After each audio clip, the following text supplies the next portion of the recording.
Gravando. Bom dia a todos. Eu sou a professora Ana, acho que o professor Leonardo Tartaruga. Estamos dando início, então, à nossa disciplina de treinamento físico. Hoje é o nosso 25º encontro. Hoje o tópico da aula é falar sobre recuperação, estratégias de recuperação, né? O tópico especiais, estratégias de recuperação. Tivemos um problema, né? O grupo não está acompanhando a disciplina, por assim dizer, então eles acabaram não fazendo o tópico e não podendo estar apresentando para todos. Então, eu vou estar, então, compartilhando com vocês, né, uma parte de uma aula da qual eu já ministrei, falando um pouquinho sobre recuperação e estratégias de recuperação.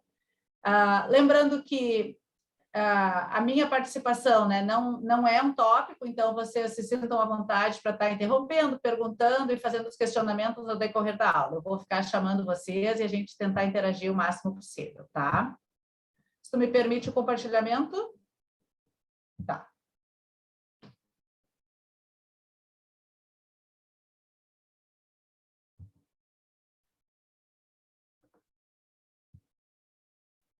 Tutto liberato.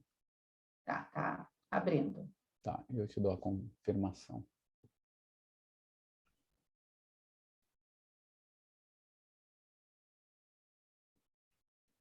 Está em modo de apresentação. Então, tá. Então, vamos começar, né? Essa aula que eu ministrei para o nosso grupo de pesquisa, a gente tem as aulas de sexta, os encontros de sexta, da qual a gente é responsável. Era um conteúdo um pouco maior, na qual falava sobre as variáveis de treinamento, relação volume e intensidade, até que a gente culminasse, né, desse assunto para chegar em recuperação e entender um pouquinho, né, como é importante estar prestando atenção sobre aspectos de recuperação, tanto a curto como a longo prazo. Porque a atenção sobre a recuperação vai nos gerar adaptações, né? Como a gente já olhou lá naquelas curvas, né, da compensação, das curvas de supercompensação, se eu não respeito as recuperações a curto e a longo prazo, eu posso estar, né, levando esse meu indivíduo a uma situação de overheating, que pode ser funcional e pode ser uma estratégia do preparador físico, do treinador, mas, né, corre o risco, né, de queda de rendimento e, né, um possível overtraining. Salienta-se, né, que tem vários aspectos que vão estar interferindo, então, nessa minha capacidade de recuperação, e coisas que eu posso estar prestando atenção, que vão estar auxiliando, né? Então, desde nutrição, suplementação, então, estratégias, né, de alimentação que possam estar otimizando, né, padrões de recuperação. Em equipes esportivas, em atletas, também tem que estar atento às viagens, né, a fuso horário, são situações que vão estar diretamente relacionadas quando a gente pensa em recuperação.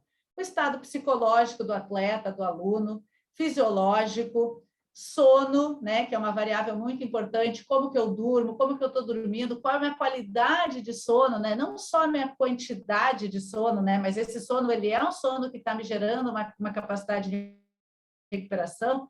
Tem relação também à idade, genética, nível de condicionamento físico. Então, um treino intenso, um período de recuperação mais curto para um atleta de alto rendimento vai ser diferente de um treino muito intenso para uma pessoa de nível de condicionamento físico muito baixo.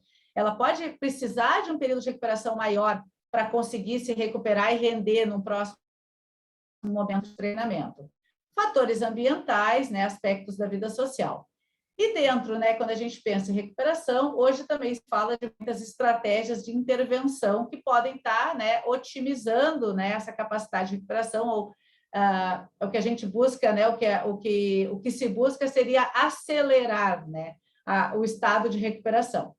Então, eu acho que fechando esse slide, eu trago a fala, né, de como é multifatorial, né? Então, tem vários aspectos aqui que vão estar interferindo, né, nesse meu estado, né, de recuperação, que vai interferir, né, diretamente nas minhas capacidades de adaptação. Lembrando que se eu não presto atenção sobre isso, ou se eu não cuido do fator de recuperação, a longo prazo, eu vou ter, né, se instalando sobre o meu atleta, sobre o indivíduo que eu estou treinando, né, uma fadiga crônica e uma exaustão, né, e possível, né, um overtraining futuro. Né? E essa balança, né? Então, essa gangorra, ela tem que ser equilibrada, ela tem que ser ajustada.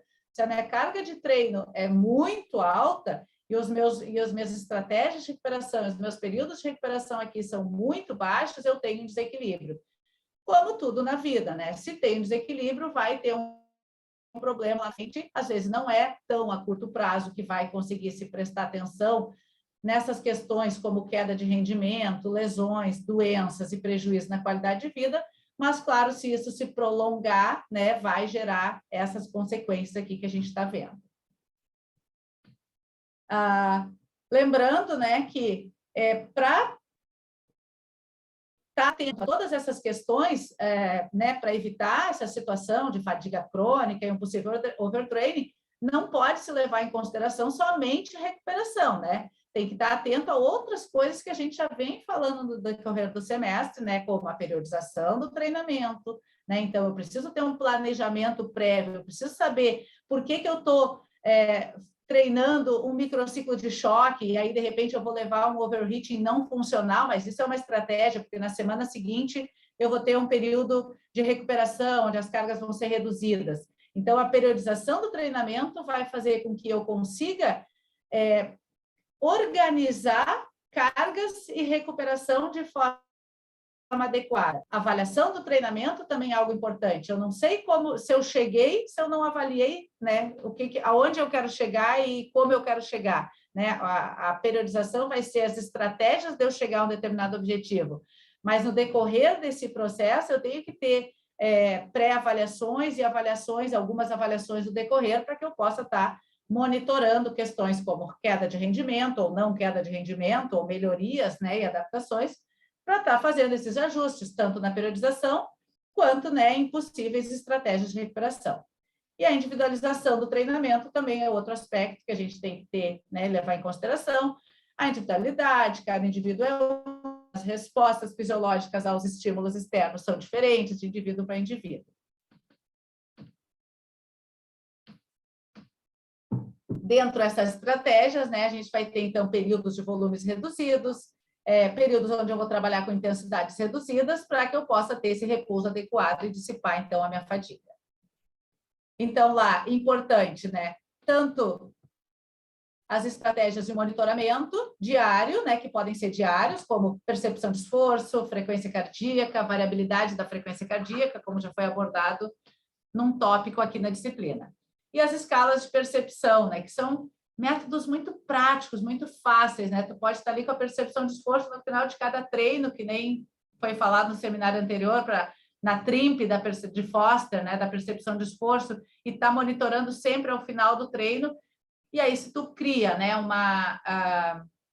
tu planifica e começa a entender variações e oscilações de um determinado comportamento de um atleta, tu vai conseguir estar entendendo também e já buscando estratégias para entender essa capacidade de recuperação do teu atleta. Assim como outros parâmetros, né, fisiológicos, estado de humor, né, estresse, alguns questionários, qualidade do sono, incidência de lesões, né, tem atletas que frequentemente vão apresentar lesões musculoesqueléticas, estiramentos, ou até dores, né, dores mais crônicas em alguns locais. E também parâmetros imunológicos, bioquímicos e hormonais que podem ser utilizados para estar monitorando os estados de recuperação. Claro, quando a gente pensa em parâmetros imunológicos, bioquímicos e hormonais, a gente sabe que as coletas são um pouco mais complexas, às vezes, né, para um sentido de uma equipe esportiva, às vezes tem um custo um pouco mais alto para estar fazendo as avaliações, né, mas são estratégias, né, que podem estar sendo utilizadas de forma não tão frequente, mas que podem estar, né, embasando as escolhas, né, desses preparadores físicos e desses treinadores. Assim como também podem ser por períodos mais longos, ali, mensais ou trimestrais. Então, a percepção de esforço, né, que a gente já falou bastante sobre ela, é uma estratégia que pode estar sendo utilizada, né, frequentemente, diariamente, é fácil, é simples e tem baixo custo, né? Método simples e integra tanto as respostas físicas e psicológicas, né? Então, essa resposta, essa integração dessa resposta fisiológica e psicológica no mesmo parâmetro passa a ser algo muito interessante, né? E isso, né, é capaz de nos dar, então, um pouco dessa percepção da resposta, né, do indivíduo àquela carga, aquele treino que ele fez. Quanto que ele correu, que velocidade que ele correu, enfim, ao estímulo externo. Né? Claro, vai depender, né, eu posso estar usando outras estratégias de diferentes desportos, diferentes atividades físicas, vão estar podendo se valer. No tópico da frequência cardíaca, a gente viu que, né, exercícios cíclicos têm mais relação com a frequência cardíaca, né, e que pode ser talvez mais interessante como uma forma de eu estar mensurando intensidade. A percepção de esforço ela é capaz de integrar esportes cíclicos, acíclicos, né, enfim. Frequência cardíaca, né? Ela é utilizada tanto para monitoramento da intensidade, mas também posso estar utilizando para mim estar prescrevendo, né? E entendendo, né? Através do TWIMP, né? Que foi falado, né? Uma forma de estar monitorando a carga interna. Mas a frequência cardíaca de recuperação tem se mostrado talvez a melhor estratégia para se entender recuperação. Então, o meu atleta apresenta um momento após o término da sessão de exercício. A velocidade que ele tem para a queda da frequência cardíaca ao término da sessão de exercício parece ser um parâmetro bem importante para estar se monitorando a recuperação. Um atleta bem recuperado, ele vai apresentar uma queda mais rápida, né? Ele mais rápido vai voltar ao seu estado basal. Um atleta, o mesmo atleta, vamos esquecer esse pré e pós-treinamento, aqui a gente está falando como uma adaptação crônica, tá? Mas vamos pensar o mesmo atleta numa situação de fadiga crônica e numa situação, né, normal, na qual ele está com os períodos de recuperação e as estratégias de recuperação em dia. Quando esse atleta começa a apresentar situações de baixa recuperação, ele vai apresentar um tempo maior, né, para voltar ao seu estado de repouso, a sua homeostasia, vamos dizer assim. E, claro, eu não vou ficar monitorando a frequência cardíaca desse atleta por 10 minutos. A gente cria uma estratégia ali que oscila entre 30 segundos a 2 minutos, que eu monitoro após o término da minha sessão de exercício, essa frequência cardíaca. E aí eu tenho quanto de queda de batimentos o meu atleta apresentou. Quando ele começar a ter redução dessa queda dessa frequência cardíaca de recuperação, pode ser um indicador de uma baixa recuperação. E olhem a palavra, né, indicador. Né? Depois eu vou trazer como é importante tu não se basear todas as tuas justificativas, as tuas alterações em um único marcador. Né? Então, por isso que tá usando a percepção de esforço, usando uma frequência cardíaca de recuperação para tomar decisões nessa estratégia, né? Então, a frequência cardíaca de recuperação, né, ela reflete esses ajustes hemodinâmicos, né, e podem, né, estar relacionada tanto a situações de bem-estar e padrões de desempenho. Não vou me ater muito à variabilidade da frequência cardíaca, né, a gente já teve um tópico todo voltado para isso, mostrando lá o índice RMSSD, que é o índice mais utilizado, e que reduções da variabilidade da frequência cardíaca, né, geram situações são um demonstrador de possível fadiga, né? Possível situação de fadiga, né? Porque ela as informações vão levar informações que estão relacionadas à fadiga e adaptação, né? Tanto para o aumento desses índices como para reduções, sensível às cargas de treino, e aí acaba sendo, né, interessante para ser utilizada, né, como padrão de recuperação. Hoje, né, tem estratégias, né, de treinos já guiadas pela variabilidade da frequência cardíaca, onde quando o meu atleta apresenta uma alta variabilidade da frequência cardíaca, por mais de 2 dias eu mudo a estratégia e baixo a carga de treino. Se o meu atleta apresenta uma alta variabilidade, uma baixa variabilidade da frequência cardíaca, eu posso aumentar, então, a carga de treino. Então, baseada na resposta, eu decido como eu aplico, né? Eu otimizo e eu ajusto, então, esse meu monitoramento, nessa minha periodização. Se eu tenho mais de um dia com variabilidade da frequência cardíaca em redução, eu vou baixar a carga. Se ainda assim eu tive uma redução da variabilidade da frequência cardíaca, eu vou entrar em situações de descanso até que essa minha variabilidade da frequência cardíaca, esses meus índices da qual eu estabeleço como um parâmetro está sendo utilizado, retornem a valores que eu considere o basal daquele meu atleta, eu vou voltar para cargas altas de treino.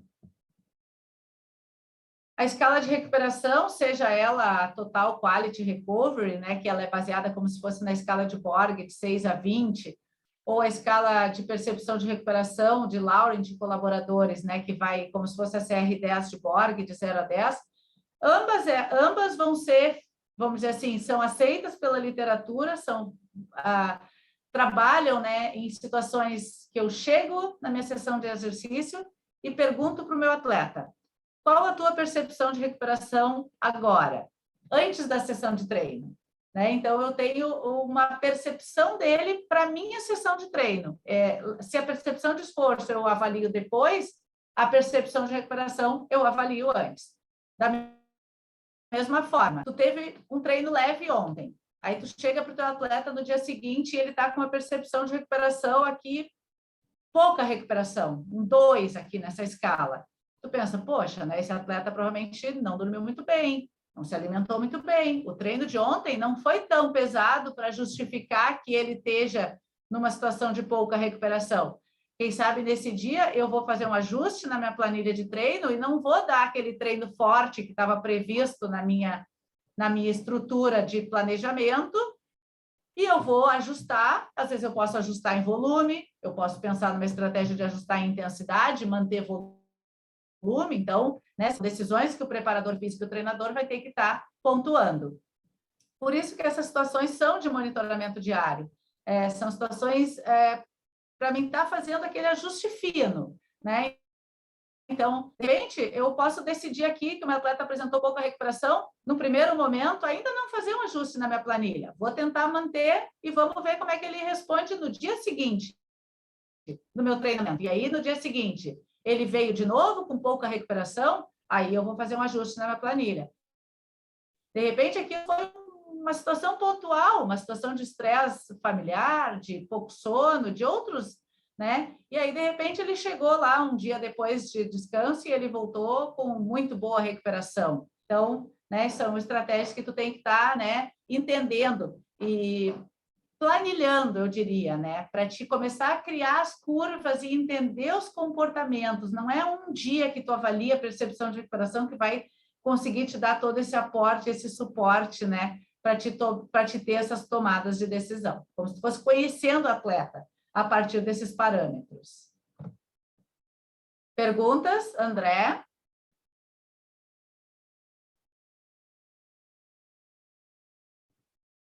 Bom, vou dar continuidade, então, a percepção de recuperação, ela busca identificar esses decréscimos na recuperação e a ideia dela é avaliar, então, a dia para que se possa fazer esses ajustes, né, de forma diária, entre volume e intensidade, essas tomadas de decisão. Entre os monitoramentos mensais, que podem ser utilizados como estratégia de recuperação, entram algumas respostas, né, de parâmetros fisiológicos, como frequência cardíaca, pressão arterial, concentração de lactato, a testes padronizados. Então, eu posso estar utilizando algum teste que eu já uso nas baterias de testes de avaliação e reavaliação com os meus alunos e perceber, né, se esses comportamentos dessas variáveis fisiológicas estão sendo alteradas. Então, uma situação de um teste progressivo de esteira, que eu faço para avaliar o ponto de deflexão da minha frequência cardíaca, né, relativo ao meu segundo limiar ventilatório. Então, se eu faço aquilo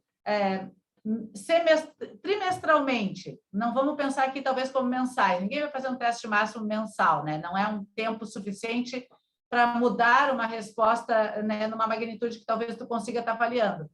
E aí tu percebe que a frequência cardíaca foi muito, né, muito mais alta, ou tu teve uma concentração de lactato diferente para uma mesma carga externa, para uma mesma velocidade, tu pode tentar perceber que talvez isso seja, né, uma resposta de baixa recuperação.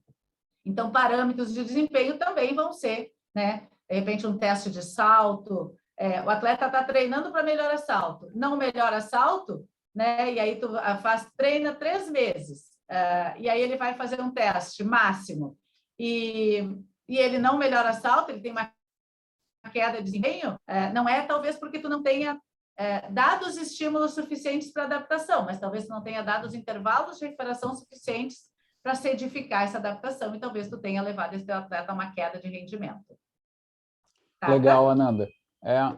Não, eu ia dizer isso, que tem os exemplos bem práticos, assim, mais do dia a dia que dá para fazer, que são saltos, que é legal porque não tem a fadiga, por exemplo, de testes mais aeróbicos ou glicolíticos, né? E também a gente tem, assim, por exemplo, durante anos eu conheço gente que faz, assim, um teste de caminhada com frequência cardíaca. Então, a 6 km por hora, ou menos, se for mais idoso, alguma coisa assim, e faz essa carguinha, 5 minutos, e registra ali a frequência cardíaca, como nós fazemos para qualquer teste de carga constante, né? Do último minuto, coisa assim. É um bom marcador, assim, ao longo do tempo, né? Depois de cruzar essa informação. E a outra coisa que a gente pode fazer também é nos treinos de força, colocar uma carga, assim, de um exercício que seja mais multiarticular, tipo supino, um agachamento, alguma coisa assim, com repetições até a fadiga com uma determinada carga, que esteja próxima de poucas repetições do aluno no início do treino, e depois tu veja que vai aumentando, mas às vezes essa relação muda, e aí pode estar envolvendo também outra situação de fadiga, de uma baixa recuperação. Só essas dicas assim da prática também. Né? Eu acho que realmente testes submáximos são muito mais aplicáveis para esse monitoramento em termos de desempenho e essas respostas de frequência cardíaca do que testes máximos. Porque testes máximos, tu não vai aplicar eles tão constantemente. Eu acho que esse exemplo que o professor trouxe dessa caminhada em 5 minutos e o comportamento da frequência cardíaca, de repente, para um atleta, 5 minutos para um atleta de corrida, 5 minutos correndo a 12 km por hora, e de repente ele tinha lá um comportamento de 160 batimentos, e aí tu aplica um período depois, e ele tem 175, 180, né? Após treinado, tu espera que ele ou ele mantivesse ou ele tivesse uma redução, vamos dizer, na frequência cardíaca ou em concentrações de lactato, mas tu vê que são testes que tu pode estar aplicando como a situação da caminhada, 6 minutos de caminhada, 1 quilômetro, né? Dependendo do que tu tiver de estratégia dentro da tua vida cotidiana, que tu pode estar entendendo realmente, né, o comportamento pré e pós, né? Não pré e pós no sentido de avaliação, mas pré e pós no sentido de comportamento de variáveis. Isso. E a dica é essa se for bem agudo, bem rápido a TPCP, por exemplo, salto, né? Ou teste de força que seja numa zona de baixa repetição, pode ser até máximo. Esse é bem aplicado e se faz ao longo do dia. Assim, o BRL, por exemplo, fez durante anos testes de saltos, ele fazia no início, na metade e no fim da sessão, né? Porque mesmo sendo máximo, a pessoa em 2 minutos está recuperada, né? Então, se conseguir atingir essa carga ali, é uma carguinha que tu vai deixar ela sempre fixa, assim, por exemplo, para força, né? E aí tu pode usar ela como um recurso de fadiga, né? Interessante. Mas sempre a Sim, não leva o sujeito a um estresse. É muito rápido a recuperação. Outros tipos de avaliação, como as avaliações psicológicas, né, ou psicofisiológicas, vão estar sempre aliados à prática do treinamento, né? Então, assim, questionários, né, de estresse, de humor, né, vão ser instrumentos que vão estar hoje já são validados, né, pela ciência e para serem utilizados como parâmetros, né, para estar entendendo também essas estratégias, esses períodos de recuperação de atleta. Eu não vou me ater muito às estratégias desses questionários psicofisiológicos, porque nós vamos ter tópicos voltado mais para isso, tá?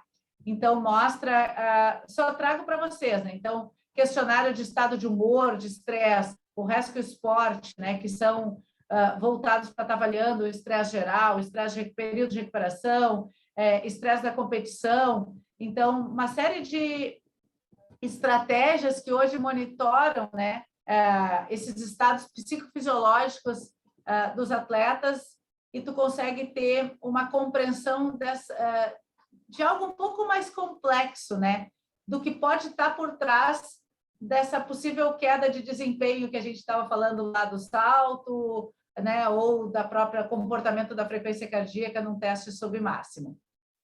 A qualidade do sono também é outra questão que tem que estar muito atento, né? Às vezes pode estar se utilizando, assim como aquelas escalas de percepção, de recuperação e de esforço, também pode estar perguntando talvez não como escala, mas está perguntando para o atleta como é que ele dormiu, como é que ele...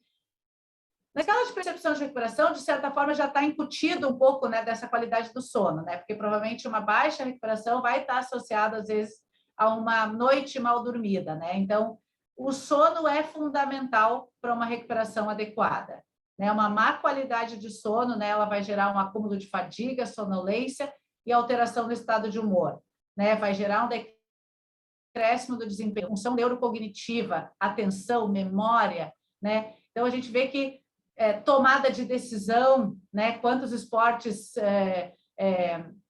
de equipes, né? E não só de equipe, né? No domingo eu estava assistindo uma prova de mountain bike, um circuito cheio de pedras, descidas, subidas, e aí, assim, é o esporte individual, tomada de decisão constante, onde eu viro o guidão, onde eu freio, onde eu acelero, né? Então, a gente pensa na tomada de decisão no futebol, que eu tenho que, para quem eu vou jogar, qual é o meu atleta, essa compreensão da situação num olhar mais macro, né? Mas a tomada de decisão, acho que ela está em quase todas as atividades esportivas, né? E isso vai gerar, né? Se eu vou acumulando, né, uma má qualidade de sono, provavelmente eu vou ter deficiências, né, na minha recuperação, vou ter, provavelmente, o que vai implicar, né, em impossível queda de desempenho, né, em baixa recuperação. Os biomarcadores, né, então, cortisol, creatina quinase, testosterona, também são, né, eles estão considerados entre os biomarcadores biológicos mais utilizados, né, para estar se avaliando a condição de recuperação dos atletas. Porque eles são capazes, né, se mostram sensíveis a detectar, né, decréscimo nas células imunológicas, né, que está relacionado a treinos muito intensos, decréscimo de neutrófilos, né, então alterações no meu sistema imunológico, função anabólica, crescimento muscular, aquela relação de anabolismo-catabolismo, que a gente também vai estar falando um pouquinho mais quando a gente avalia testosterona e cortisol, que vai mostrar, né, possíveis respostas de por que está gerando aquela queda do rendimento, né? Ou a relação testosterona e cortisol que vai tanto com a queda quanto o aumento do rendimento. Esses são os principais biomarcadores, né? Muitos se estudam, né, de outros marcadores imunológicos também para se avaliar nessas questões de recuperação e estratégias de recuperação, mas, né, esse estudo que eu trago anteriormente traz que, né, dentre todos, né, parece esses seriam os mais consistentes, testosterona, cortisol e creatina quinase. Os outros não apresentam um padrão tão consistente com a mudança de desempenho. Então, esses parecem ser mais sensíveis. Quando tu tem alterações ali mais significativas, normalmente tu vai conseguir perceber a queda de rendimento, né? Não só a alteração da mais imunológica, e às vezes tu vê também a não queda do desempenho no atleta, né? Daí tu diz, pô, mas eu estou enxergando aqui que ele está numa situação de aumento de cortisol, mas ele ainda está rendendo muito bem, né? Então, parece que esses marcadores são mais sensíveis. Tem que ter um pouquinho de cuidado, né? Porque o estudo RL, né, mostrou aqui alterações na creatina quinase, né, numa avaliação ao longo de um período, mas não mostrou alterações em termos de desempenho, né? Então, mostra que atletas de alto desempenho, possivelmente, né, têm adaptações das estruturas musculares que toleram esse incremento de carga, né, apesar de não ter tantos períodos de descanso, né? Após períodos prolongados de descanso, acaba tendo um destreino. Então,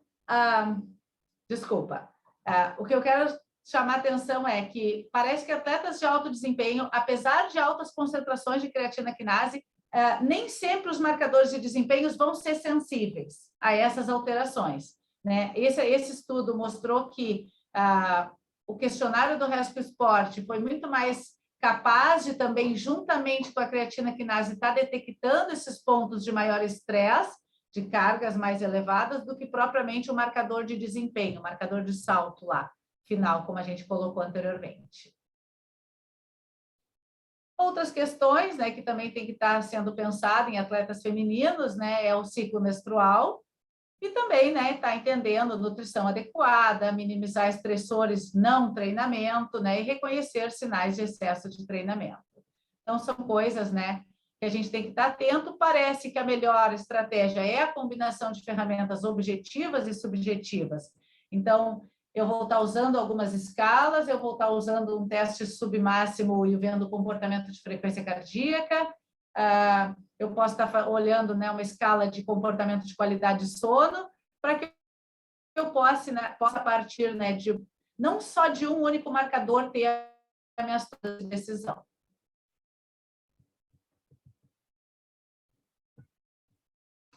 Mas o que a gente vê hoje na prática competitiva é um aumento de competições e de treinos em dias sucessivos, né? A figura que eu trouxe do nosso estudo lá, com aquela semana com os atletas da Sub-19 em Saquarema, de voleibol, da seleção Sub-19, mostrou, então, eles treinando 6 dias diário, né? E lembra que eu mostrei para vocês aquelas oscilações de carga, carga não linear, estratégias, quando a gente se periodiza? Mas, na prática, esses atletas têm 6 dias de treino. Eles teriam ali, na sequência, 1 dia de recuperação, e após eles teriam mais 4 dias de treino para depois ter 3 dias de recuperação. Essa é a vida desses atletas que vivem esse período, né, que eu vou chamar de confinamento, né, nesse centro de treinamento da CBV. Né, isso vai implicar no aumento da demanda física, psicológica e mecânica, o que muitas vezes o que se pensa é em estratégias e intervenções para otimizar a minha recuperação. Então, eu quero que o atleta treine os 6 dias, né? Eu vou ter toda a minha estratégia de periodização na qual eu vou trabalhar com as oscilações de carga, mas na prática esse atleta teve, né, 6 dias de demanda física, psicológica e mecânica sobre o seu organismo. Então, a gente vai tentar olhar agora, né, um pouquinho de quais as estratégias, né, que têm sido utilizadas, têm sido estudadas, né, para a gente pensar em melhorar e otimizar esses estados de recuperação. Dentre as estratégias, né, algumas que se encontram recuperação passiva, recuperação ativa, massagem, imersão em água fria, água com contraste de temperatura, uso de analgésicos e anti-inflamatórios, estratégias nutricionais, alongamento, roupas de compressão e estimulação elétricas. Eu sei, vocês vão me dizer, professora, mas eu conheço uma outra. Várias coisas estão sendo inventadas todos os dias, né? Algumas a ciência já tem um pouco mais de conhecimento, outras um pouco menos, sobre possíveis estratégias. Se alguma não está contemplada nessa aula e vocês façam conhecimento, por favor, né? Falem, comentem, porque realmente aqui eu sei que hoje existem outras estratégias além dessas que eu vou trazer aqui um pouquinho para a gente conversar. A recuperação ativa e a recuperação passiva, né? Então, a recuperação passiva, ela é o descanso depois da sessão de treino. Então, eu vou chegar em casa, vou jogar minhas perninhas para o ar, né? E vou realmente descansar. Dentre tudo que a gente pensa em recuperação passiva, a principal estratégia está relacionada ao sono. Então, é como eu dormir. Uma noite bem dormida, normalmente após uma sessão de treino, né? Então, vai estar auxiliando, né? Ou então pequenas estratégias, né? De pequenos cochilos diários também eu consigo ter uma otimização do meu estado de recuperação. A recuperação ativa, ela usa-se como estratégia de uma recuperação pós-exercício, quando o meu atleta vai realizar atividades físicas, mas com intensidades muito baixas. Então, intensidades abaixo dos 50% da sua capacidade máxima e períodos curtos, né? Eu vou usar uma palavra bem que a gente usa no linguajar cotidiano. Um treino que é uma soltura, né? Vamos para o corredor. Vou fazer só um soltinho, só para dar uma relaxada. Vou usar dessa forma, tá? Quando que ela é utilizada, né? Provas esportivas com poucos dias de intervalo. Então, de repente, um corredor ele tem uma prova um dia sim, um dia não, um dia sim, um dia não. Então, nesse dia não, ele faz um treino regenerativo, assim, ele faz um treino muito curto, muito leve, ele solta as pernas, ele corre numa intensidade muito baixa, ele não vai correr num volume alto, para que ele não, vamos dizer assim, não vá depletar suas reservas, porque ele tem que estar bem no dia seguinte. Então, é uma estratégia que parece ser utilizada, né?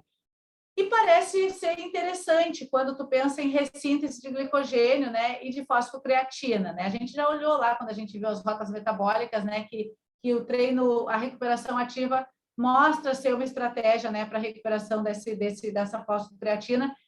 Quando a gente pensa em recuperação curta, às vezes entre séries, né, para te estar utilizando ali tiros, onde eu vou estar usando o sistema de creatina como principal rota metabólica, estratégias de recuperação ativa dentro do próprio treino parece ser interessante, parece otimizar, então, essa recuperação dos meus estoques, né, de fosfocreatina.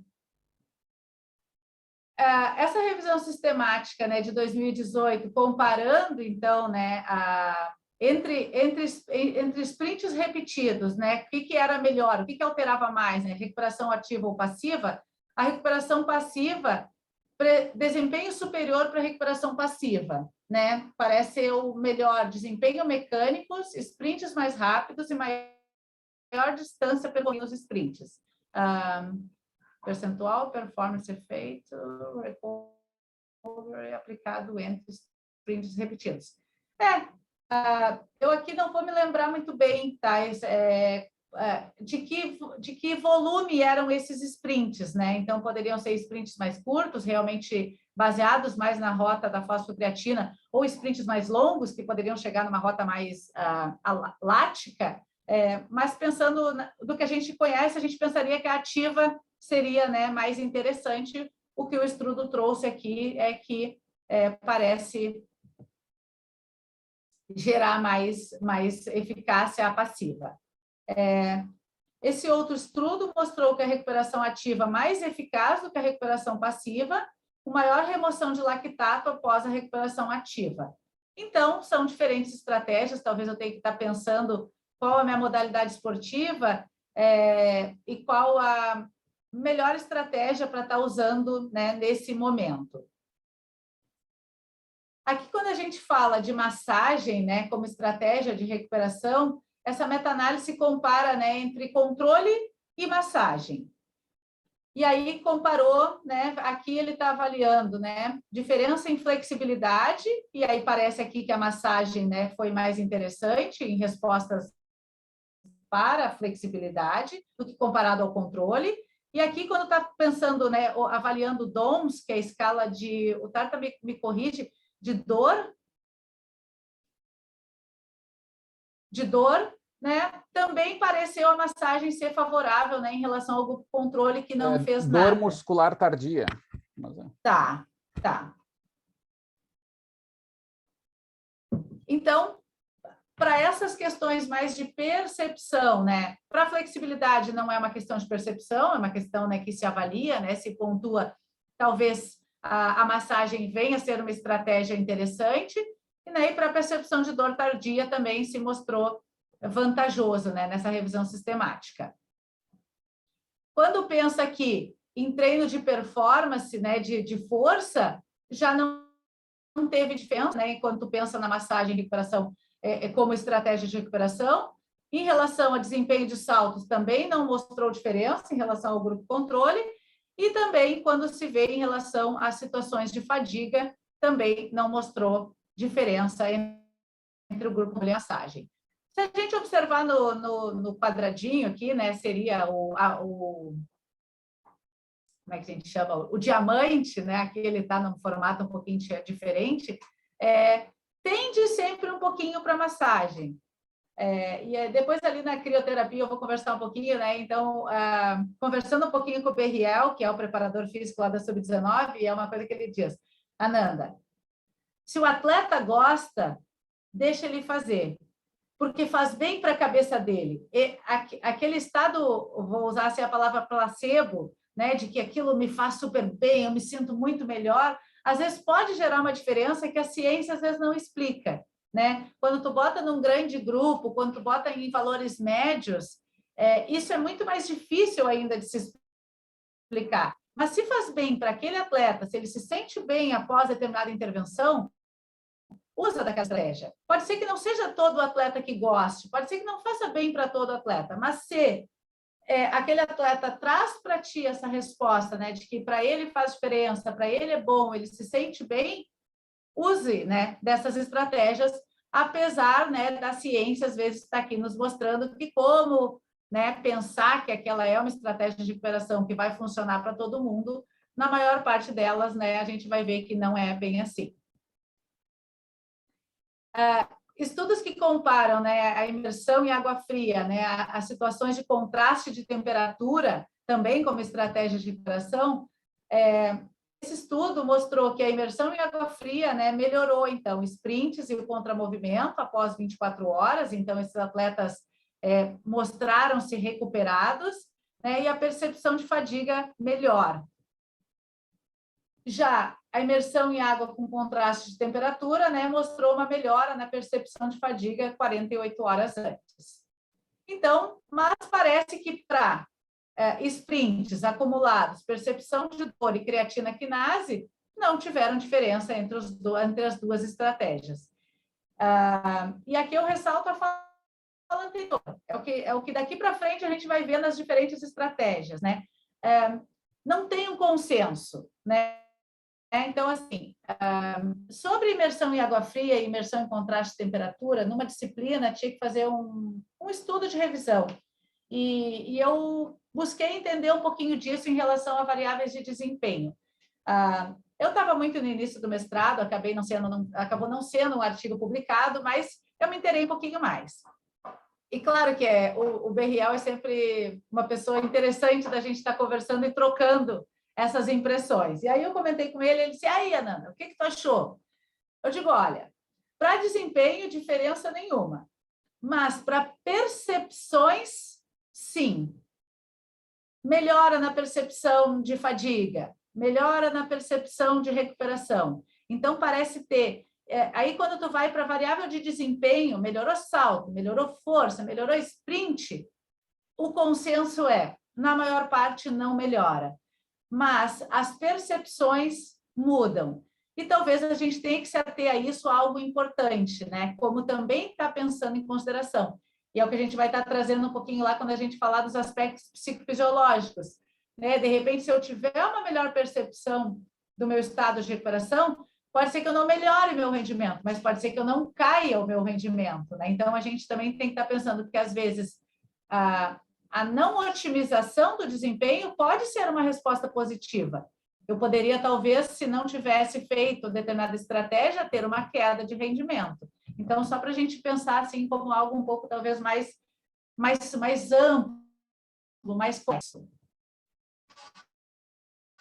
A utilização de analgésico, né, e de anti-inflamatórios é uma questão, né, que até tem um colega nosso que fez um doutorado buscando entender, né, o uso do ibuprofeno com atletas de triatlon, né, e mostrando que eles fazem uso em grandes quantidades, né, e aí não é só um uso antes nem depois, é um uso antes, durante e depois, no decorrer da prova, buscar, né, esse recurso da analgesia, né, e do anti-inflamatório como uma busca, né, de melhor otimização de rendimento de forma aguda.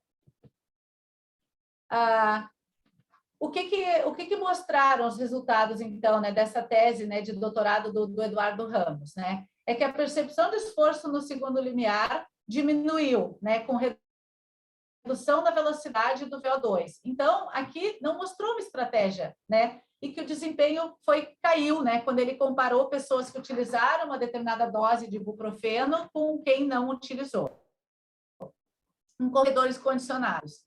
O que aconteceu na tese do Eduardo Ramos?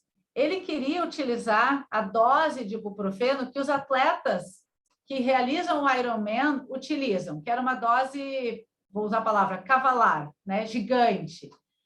O comitê de ética não aceitou. Então, ele teve que usar a dose recomendada pela Anvisa, que era uma dose, eu não me lembro exatamente os números, mas vamos supor que a dose recomendada pela Anvisa diária é 40 miligramas dia. E os atletas chegam a usar até 240 miligramas numa situação de prova como o Ironman. a ideia dele era entender as repercussões, não das 40 miligramas recomendada pela Anvisa, e sim dessas 240 que os atletas muitas vezes se valem. Como a Anvisa não permitiu, só para trazer para vocês que essas respostas não estão relacionadas àquele volume excessivo que os atletas muitas vezes vêm a consumir, né? E sim uma dose menor que a dose recomendada pela Anvisa, que não levem em consideração, aspas, tá? Essas 40 miligramas, eu estou botando um número aleatório, eu não vou dizer isso com certeza qual é a dose recomendada. Mas já mostrando que mesmo uma dose baixa, né, não mostra melhora no desempenho. Imagina o que não vai acontecer lá com as 240 miligramas, né, que os atletas vêm a consumir numa situação do Ironman. É uma prática, né? Deve ter uma conscientização entre os treinadores, né, equipe de apoio, né, potencial, né, efeito adverso, né, quando se utiliza essas drogas, então tem que ter uma atenção. Estratégias nutricionais também são coisas que tem que estar se levando em consideração. Suplementação de carboidrato para corredor que participa de provas, né, de endurance, de longa distância, aporte, né, de manutenção dos estoques de glicogênio, aumentos da ressíntese de proteína. Então, assim, atleta de força tem que pensar em aporte, né, e estratégias nutricionais para otimizar a hipertrofia. Atletas de endurance, de provas de longa distância, tem que estar pensando em estratégias nutricionais como aporte de glicogênio, a questão da desidratação também não é micronutrientes a palavra, o que os Gatorades nos dão, aporte relacionados às contrações musculares, os eletrolíticos, exatamente. Então, assim, tem que estar atento, né, nessas estratégias, né, antes do exercício, durante o exercício e depois do exercício, né, visando que eu otimize a minha performance durante. Então, assim, uma coisa é eu fazer uma situação de uma atividade aeróbica em jejum, hoje é uma estratégia que se treina, mas tu vê que não precisa se treinar para gerar essa tolerância e conseguir suportar um treino de intensidade em jejum, né? Não é algo que eu saia em jejum e consiga desempenhar com alta performance. Então, atletas que buscam essas estratégias têm acompanhamento nutricional, né? Tem acompanhamento de nutricionistas para estar otimizando depois esses aportes, para estar repondo os estoques de glicogênio. Então, é algo que se tem que trabalhar de forma multidisciplinar, né? Tem que estar se atento, né, a situações de hidratação em eventos longos, né, para evitar essa perda de eletrólitos, né? A desidratação vai levar à queda de rendimento. Outras estratégias, né, vai ser alongamento, roupas de compressão e estimulações elétricas. O estudo que buscou entender, né, o alongamento como estratégia mostrou que não teve diferença no desempenho de sprint, salto e desempenho com mudança de direção. A gente já conversou um pouquinho aqui sobre os alongamentos, né? Então, assim, que não muda a dor muscular tardia, né? Ele pode ser usado como estratégia de aquecimento, né? Principalmente se for feito de forma ativa, né? Evita-se o passivo, ou que seja o passivo não por tanto, períodos tão longos, lá 2 minutos em cada posição, prévio, né? A uma situação de evento esportivo, mas como recuperação, pareceu para a capacidade, né, de desempenho depois, avaliado depois, não teve diferença. Roupas de compressão também não mostraram diferenças significativas para desempenho de corrida, consumo máximo e submáximo de oxigênio, concentrações de lactato sanguíneo, parâmetros cardíacos, como frequência cardíaca, débito cardíaco, volume sistólico e força após corrida. Estimulação elétrica mostrou efeito positivo para remoção de lactato e creatina quinase, percepção de bem-estar e percepção de dor, mas também sem efeitos, né, para capacidade física, para desempenho físico. Nos testes antes e depois não se mostrou, né, tão interessante. Então, como conclusão, né, que monitorando as cargas de treino é importante, né, respostas fisiológicas e psicológicas para que eu possa manter esse treinamento de forma contínua, né, e constante. Para isso, né, eu tenho que escolher as estratégias que eu vou estar buscando para estar avaliando e monitorando, para que eu possa fazer esses ajustes, então, na minha periodização lá, esses ajustes, esses refinamentos. André, Edilson, Feita, Nanda. perguntas? Feito. Tem um comentário, antes de passar para as perguntas, só dar um complemento, estava lembrando de coisas que a gente estudou. Teve um trabalho que envolveu o Fábio Lanferdini, quando ele fez o pós-doutorado no Locomotion, e ele estudou o efeito, a gente estudou junto ali o efeito da fotobiomodulação na melhora de desempenho e também na recuperação, né? Então, eu vou mostrar ali o resultado disso. Primeiro, só para lembrar, a fotobiomodulação, né, é uma técnica lá que usa uma luz infravermelho, que é muito utilizada para tentar melhorar a recuperação, é a primeira coisa, e claro, e tem mais questionamentos sobre a melhora de desempenho, assim, pré-prova e etc. Ela parece modificar ali a atividade mitocondrial, né, com essa luz infravermelho. Aí tem alguns mecanismos lá no sistema oxidativo, então por isso que a gente pensava que, bom, provavelmente isso pode impactar na recuperação de uma das determinantes de desempenho de corrida, que é a economia de corrida. Era mais ou menos essa hipótese nossa. E a gente colocou, então, o legal desse tipo de modelo, que deu para fazer um placebo. Então, a gente testou também o efeito do placebo com o equipamento, então, ligado ou não ligado, seria assim, e o atleta não conseguia perceber. Então, isso é legal, porque melhorou a qualidade, que esse é um grande problema dos estudos de recuperação, né? E o que a Nanda falou ali da prática, né? Aí o aluno gosta, e aí a decisão é que tem que usar, e tá tudo explicado, tá perfeito. Mas a gente foi testar também com esse controle dessa questão, tá? Então, usando vários LEDs, né, nos membros inferiores, aqui tem uma figura, mostra um pouquinho isso aí, né, a localização ali, na parte ali dos quadríceps, né, e toda a loja posterior ali, né, gastrocnêmio, isquios e glúteos, né. E, bom, aí vou ir direto para os resultados, tá? O que aconteceu? O que eles fizeram, né? Era uma prova de 3.000 metros, onde a gente aplicava a fotobiomodulação antes da prova, tá? Na pista, tá?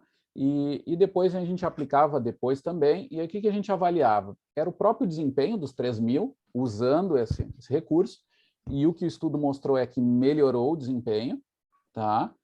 Agudo, isso é a primeira coisa interessante. Mas a economia no pós-teste, terminava os 3.000, né, como a Nanda falou, aqueles exemplos de marcadores, né, terminava os 3.000, eles tinham que ir para a esteira lá, fazer uma corridinha, eram 2 velocidades, 12 e 16 quilômetros, e se avaliava a economia de corrida. O que aconteceu? Depois da prova, não modificou a economia, tá? Mas ainda não estamos falando de recuperação. Isso é o final da prova, é a condição. O que acontecia? Piorava a economia, que é o esperado depois de uma prova exaustiva. Piorava, e aqui está o resultado, ó. Pré, pós, economia de corrida, RE, Running Economy, né? Piorava, ok? Mas o interessante é que depois de 24 horas, na mesma hora do dia, no outro dia, o atleta ia de novo e a gente fazia de novo o teste, né? E aí tem a questão, com a fotobiomodulação, a economia melhorou. Tá? Foi significativo e foi um resultado interessante ali, deu um pouquinho mais do que 1, mas isso é bastante coisa em termos de mililitro quilograma minuto. E enquanto que sem a fotobiomodulação a economia continuou piorada, digamos assim, tá? Ou seja, melhorou a recuperação no pós-dia. Isso é uma coisa interessante, de novo, para treinamento, mas também para pós-prova, quando tem provas seguidas, por exemplo, onde tem uma carga de resistência, muitas vezes tem como é que se chamam, tem competições um pouquinho mais longas, onde fazem baterias, né? Muitas vezes com o atleta, isso tem para natação, coisa, aí tem que ter o cuidado para a aplicação disso, mas no caso da corrida, um dia depois, funcionou sim a economia. E outra coisa interessante, aqui foi o inverso, né, daquilo que a gente falou com a Nanda, que muitas vezes o instrumento, ele muitas vezes ajuda também a parte psicológica. Nesse caso, a percepção, né, de esforço aqui, então é meio genérico e tal, não modificou. Então, eles percebem do mesmo jeito, mas aqui é o contrário, aqui o treinador tem que estar atento, porque mesmo que o atleta não perceba uma melhor recuperação, a economia de corrida muda, e é importante porque é uma determinante de desempenho, né? Então, tem essa mensagem aqui sobre a recuperação, né? Que eu queria trazer com a fotobiomodulação, né? Tem resultados que apareceram menos no ciclismo, né? O ciclismo não tem tanto impacto, não tem tanto processo inflamatório, a excêntrica não é tão grande, né? Puramente concêntrica, eminentemente concêntrica. Já na corrida não, tem excêntrica em maior participação. E aí pode ser que tenha uma participação disso sobre esse efeito, esse processo inflamatório atuando também sobre a própria função mitocondrial ali, e dando essa diferença aqui na recuperação. Também um detalhezinho de um estudo, né, de tantos, né, Nanda? E é um nível de evidência que não é tão alto, porque é um estudo original só, né? Não vem de uma meta-análise, revisão sistemática, mas eu acho legal de dividir com vocês também, uma coisa que a gente estuda. É bem legal essa coisa, né, do placebo ser também com a mesma estratégia, né? Porque normalmente tu vai comparar a estratégia e o outro sujeito vai ficar parado, né? É o passivo contra a intervenção.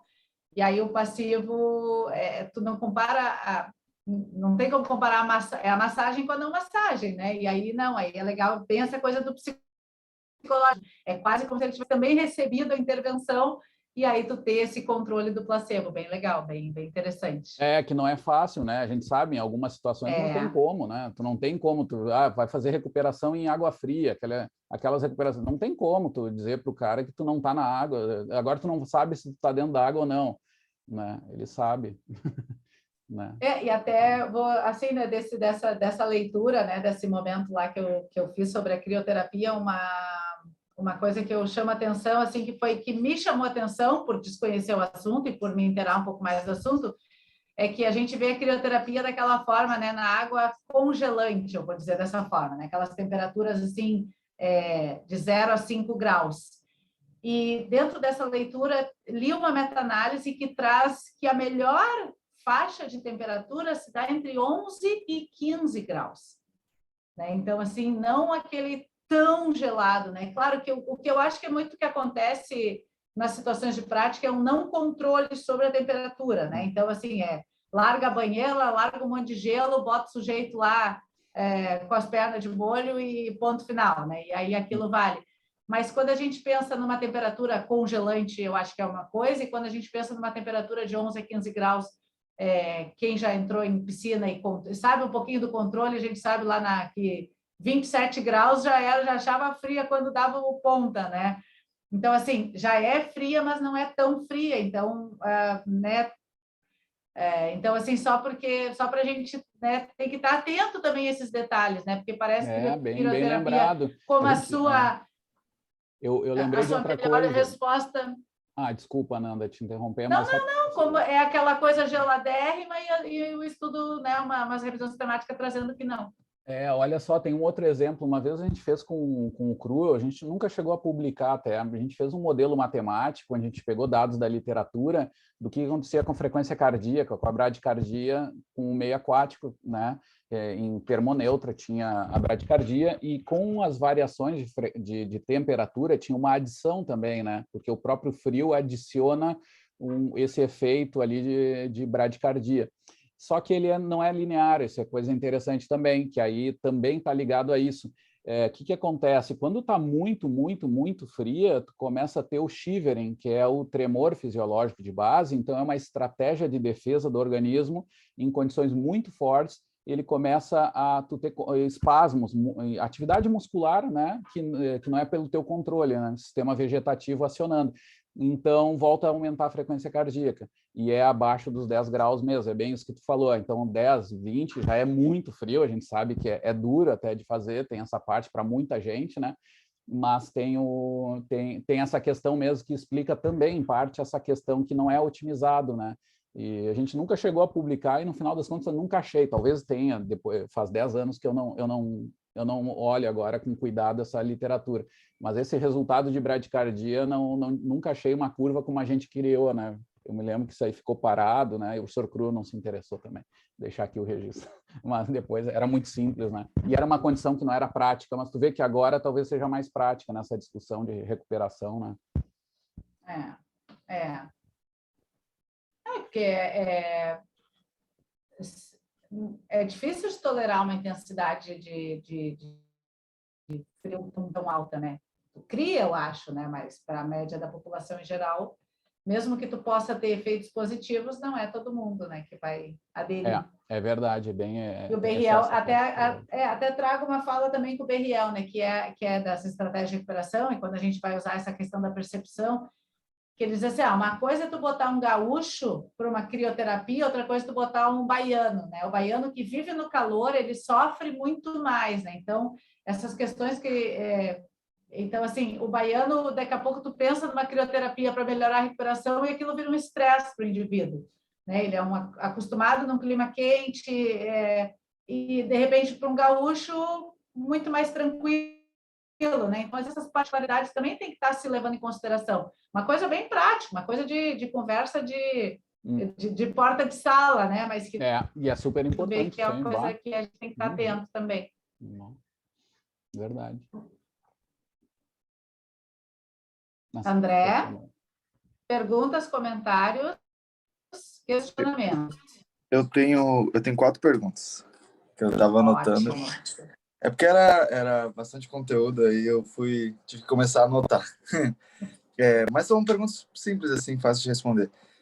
Para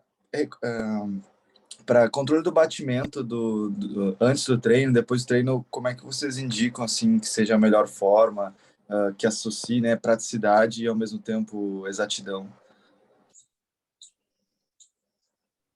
Um frequencímetro.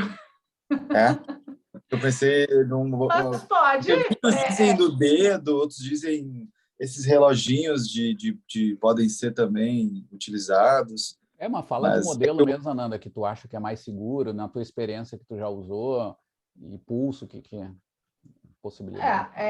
Eu acho que assim, né? Eu acho que se tu não tiver o frequencímetro, usa a pulsação, né? Através do dedo aqui da artéria radial no pulso. E eu acho que o Cruel brinca, né? Na aula de fisiologia do exercício, que quando tu pensa em grupo, né? E aí ele brinca aí as estratégias, né, pedagógicas do Cruel, né? Quando é que tu vai começar a contar no agora foi, né? Então, quando tu pensa no monitoramento de 15 segundos da pulsação, tem que estar, né, um sinal às vezes visual é mais interessante para que tu realmente... Mas se tu for monitorar do teu aluno, né, e eu digo, se tu tiver esses cuidados, eu acho que tá ótimo, tá ótimo. Porque mesmo que tu incuta ali num risco, vamos dizer assim, num erro, de um batimento mais para menos, isso tu pode, de repente, estar mudando, né, de um padrão de intensidade ali, vamos dizer, de um 70% para 80%, de um 4 para cima ou de um 4 batimentos para baixo. Esse era o medo que eu teria ao fazer isso, né? Não ser tão preciso ou demorar demais para começar a contar. Aí talvez acho que o frequencímetro seja mais ideal, né? Ideal é usar o monitoramento, né? Isso que eu acho que é o primeiro, é que assim, porque a gente não usa, porque a gente diz, mas eu não uso porque eu não tenho ferramenta, sabe? É nesse sentido que eu chamo a atenção. Sim. Usa da ferramenta que tu tiver. Se tu tiver o frequencímetro, ele é mais preciso? Sim, ele é mais preciso. Ele vai te dar um dado mais fidedigno, tu vai conseguir usar ele no decorrer da tua sessão, tu vai conseguir monitorar as respostas, mas se não tiver, usa a palpação e verifica a frequência cardíaca. Se for tu mesmo que verifique, né, eu acho que tu tem um pouco mais o controle do momento que tu vai iniciar a verificação. Se for no caso dos alunos, tem que estar atento a essa questão do agora foi, e aí indica-se, né, que às vezes um sinal luminoso pode ser mais interessante, né, para que tu comece realmente todo mundo a contar a partir daquele momento, mas eu acho que estando atento, familiarização também eu acho que é uma palavra que a gente pode pensar como uma interessante, né? Verifica, né? Faz, de repente não leva tanto em consideração, mas acostuma o teu aluno, mostra para o teu aluno como é que tu quer que ele faça para te ter esse dado mais fidedigno. Claro. Sim, vai aprendendo.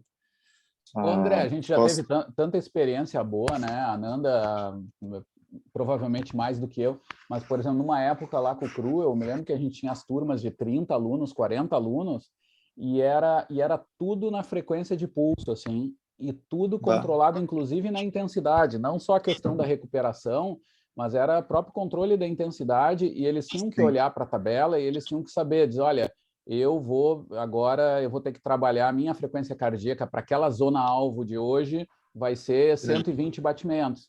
Então, tinha as paradas da aula para fazer a contagem junto. Aí entra o que a Nanda falou, né? Tem que ser um comando bem rápido, né? Para diminuir o erro da medida toda, né? Então, a Nanda falou ali, eu vou exemplificar ainda, para ficar mais claro ainda o raciocínio. Não dá para chegar lá e dizer prepara, foi, porque aí tu não sabe se é no for, no e, né? Tem que ser bem, prepara, foi. Começa, conta, tem que dar sim. Né? E aí não, os erros de tudo isso, né? E dá para fazer em grandes turmas, é isso que eu queria te dizer também, né? Depois é muita imaginação do professor, ajustes, e aí a Ananda falou muito rápido, mas eu acho muito legal também. O Cruel, ao longo dos anos, lá nos projetos dele, ele, por exemplo, criou um sinalizador luminoso para essa contagem de frequência cardíaca. Então, ele tinha ali, era um sistema de 3 lanternas, 3 luzes, parecia um semáforo, assim, e ele dava o início e o final da contagem ligando ou desligando alguma luz. Era uma coisa bem simples. Talvez o verde era para iniciar e o vermelho para parar, não sei. Era alguma coisa... E aí diminuía o erro também do grito e coisa, né? Então tinha todas essas dicas. Assim, a pessoa já aprendia, se familiarizava, né, com a luz, já ficava atenta, né? Isso. Legal. Não, eu te digo isso de demorar para começar, porque eu tenho essas pulseiras, essas Mi Band, né, que também controlam o batimento, só que ela demora muito para dizer quanto que tá. Então, às vezes eu corria assim, e eu né, tirar a dúvida, vou medir quanto que eu tô de batimento, mas ele demora quase 1 minuto. Eu já tô parado há 1 minuto, o negócio, tá ligado? Aí eu corri, né? Tô com o batimento acelerado, e aí até dizer quanto tá, já tá com... Agora tu me alertou de outra coisa. Tem muito sensor que não tem nenhuma validade para medidas de treino. Muitas vezes servem para quantificar, parecido com a percepção de esforço que a Nanda falou, e pior ainda, servem quando tu quer pegar dados de frequência cardíaca do mês inteiro. E aí tu tem lá batimentos que são somados e tu tem uma carga geral. Agora, muitos desses sensores, eles não servem para esse controle agudo na hora mesmo. E provavelmente esse teu, não quero falar mal, mas provavelmente esse teu não é validado para isso. Sim. E aí vem isso que tu falou mesmo, tua percepção que tu já notou que vai no pulso que é melhor. E realmente. Né? Bem melhor. Isso é bom lembrar, né, Ananda? Porque o que tem de equipamento saindo aí, que os caras vendem muito e investem mais em Instagram do que em validade, né? E o povo vai, né? Daqui a pouco vira a verdade, né? Até acham estranho se não usa. É ao contrário, muitas vezes não está validado mesmo esses sensores, né? Então tem que estar atento na prática, com isso que tu fez, né? Medir mesmo, controlar. Boa. Sim, fica bem mais fidedigno, né? Vamos para a segunda, então, já que são 4. A questão da crioterapia, vocês já viram aquelas cabines de -80 e fica só por 3 minutos? Aí teria, né, um aumento ali de intensidade e diminuição do volume. Dizem que... Eu já vi falar, eu nunca entrei a fundo, né, que para realmente fazer um efeito, né, de recuperação tem que ser temperaturas absurdamente geladas aí. Que a banheira de gelo ela não consegue chegar, né, a temperaturas tão baixas quanto essas cabines. Eu até peguei um vídeo aqui que eu vou tentar mostrar. Peraí. Como é que eu consigo girar a câmera? Né? Assim, aqui, ó. Não sei se dá para ver. Tem aqui 85 graus negativos. Dá para ver? Sim, dá para ver. É uma cabine que a pessoa entra e fica de pé ali 3 minutos. Não sei se vocês já ouviram falar, ou se é bobagem, ou se realmente é verdade. Eu não conheço, né? Eu também acho não. que deve ter muita estratégia, né? Eu acho que assim como no frequencímetro tem muita coisa que surge no mercado o tempo inteiro, né? Nem tudo já foi estudado ou já foi validado, né? Que já buscou se fazer estudos. Eu acho que vai muito da tolerância da pessoa. Já me imaginei a -85 e já morri antes de entrar na tal da cabine. E aí trago essa revisão sistemática com a crioterapia, mostrando que os melhores benefícios nem estavam naquelas temperaturas tão baixas, estava ali entre 11 e 15. Então, né, eu me perguntaria, vale ser estudado, né? Eu acho assim, eu não dou a minha opinião. Eu acho que só que tem que ser estudado para realmente a gente poder dizer se... Não conheço. Eu também não sei. Eu sei que é um debate bem aberto, tá? Eu conheço colegas que estudam isso, né? O Fábio Nakamura e outros, e é engraçado que caras que estudam bastante, assim, eles têm opiniões diversas, assim, sobre a utilização no mundo real. O que tende, assim, a gente pensar um pouquinho só sobre a física do negócio, é que, claro, quando a gente tem esse ambiente do ar, uma vez eu entrei em Brasília e na Itália, nesses ambientes, assim, ele é muito sofrido, mas é parecido com o da água, só que o que acontece? A troca de temperatura, por ser ar e não água, ela também é menor, então aí tem uma compensação. Né? Então, isso que a Ananda falou tem muito sentido. Daqui a pouco a temperatura, quando é no ambiente ar, né, a terrestre, digamos, tu precisa diminuir mais a temperatura para ter a mesma troca, né? Para tu ter mesmo aquela troca de calor, né?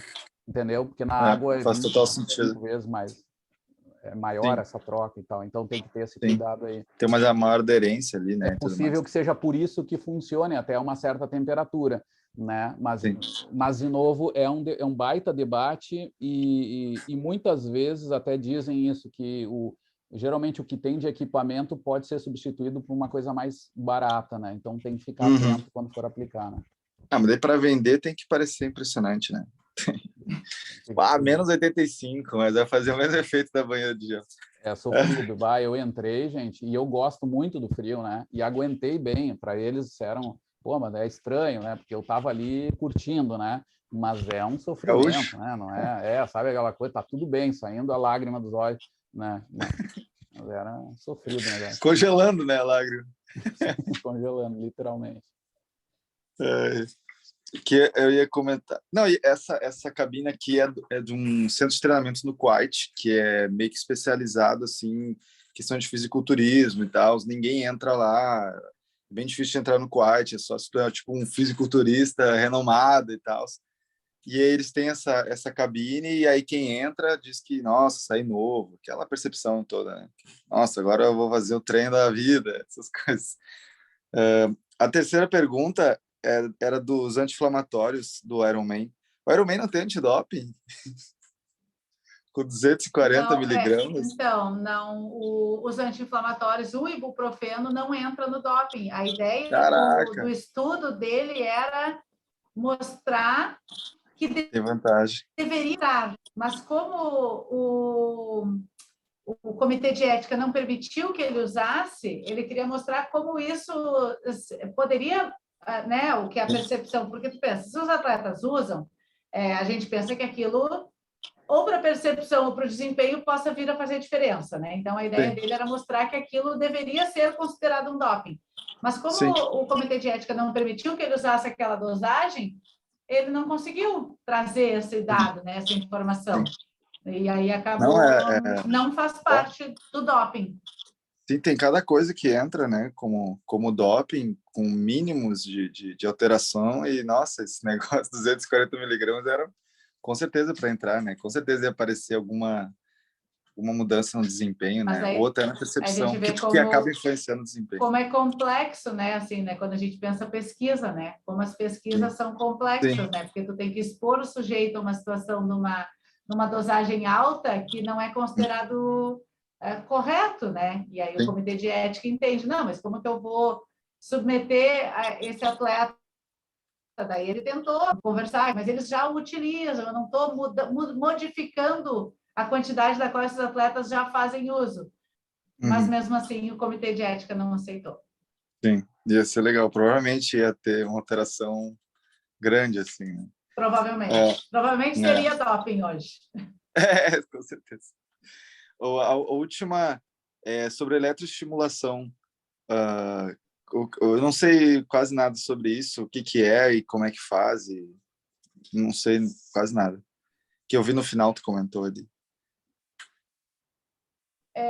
Eu acho que a visão da eletroestimulação ali, estudo, muda como se fosse um aumento de fluxo sanguíneo e de remoção de concentrações de lactato ali, que mostrou ser favorável nesse sentido. Hoje, a eletroestimulação é utilizada não só para recuperação, mas como estratégia de treinamento também, né? Sim. Então, assim, tem muita gente que faz treinamento complementar com eletroestimulação, faz, às vezes, músculos que, não sei, não treinam tanto na sua prática da especificidade do treinamento e não saberia te dizer muito sobre isso, mas é utilizada não só como estratégia de recuperação, mas também como estratégia de treinamento complementar. Porque eu não sei quase nada, nem ouço falar muito sobre isso e sei que não é barato também. Não é barato, tem que usar um sistema de controle ali, de estimulação que não é fácil. Hoje tem equipamentos que a fisioterapia usa, né, em reabilitação, que alguns podem ser usados, assim, mas eu vou te dizer assim que para recuperação, aí não é reabilitação, para recuperação ele tende a ser uma invencionice, assim, porque um placebo, porque dificilmente o próprio exercício de baixa intensidade ele vai dar aquilo que a eletromiografia está fazendo para esse fim, né? A eletromiografia não, a eletroestimulação. Então, tu dá um estímulo de baixa intensidade, mais ligado a um padrão de estímulo que recrute um pouquinho mais unidade oxidativa, as fibras motoras, né, oxidativas, e isso tudo tu pode fazer com exercício aeróbico de baixa intensidade, né?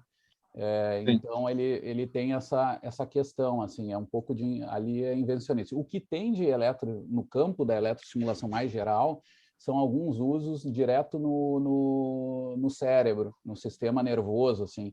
Então, por exemplo, o TCDS tem sido usado, aí eles têm diferentes padrões, né? Tu tem a emissão lá do sinal elétrico, que eles chamam do sinal mais catódico ou anódico, né? O anódico, ele dá mais estimulação, então não é o que se quer. Então, se dá o catódico. Os sinais, esses catódicos, eles vão inibir a atividade cerebral.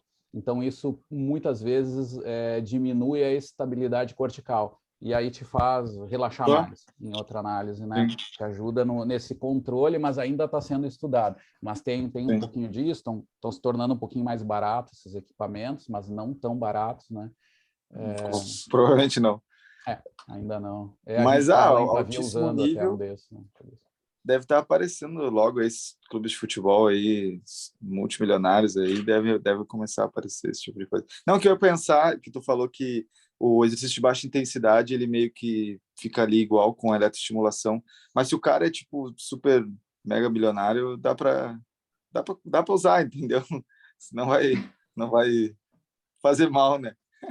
Se ele quer ficar em casa, sentado, ele coloca esse negócio e já faz quase a mesma coisa. Exatamente. Isso. Seria isso só, por enquanto. Ótimo, André. Obrigada pelas perguntas. Nada. Edilson? Olá, professora, tudo bem? Tudo bem. Bom, eu vou ser sincero, eu cheguei um pouquinho tarde, eu estava aqui com a minha filha, então, na verdade, o que eu fiquei mais com dúvidas foi referente à crioterapia ali, mas foi bem esclarecido com as perguntas do André e do professor Leonardo. Então, acho que atendeu já as minhas expectativas para o pedaço da aula que eu peguei. Desculpa, parabéns pela apresentação. Quem sabe na próxima oportunidade eu consigo absorver mais. Ótimo. Tranquilo. Depois assiste a aula gravada antes. Obrigado pela apresentação. Legal. Legal. Obrigada. Então, acho que ficamos por aqui hoje. Tá bom, vou parar a gravação.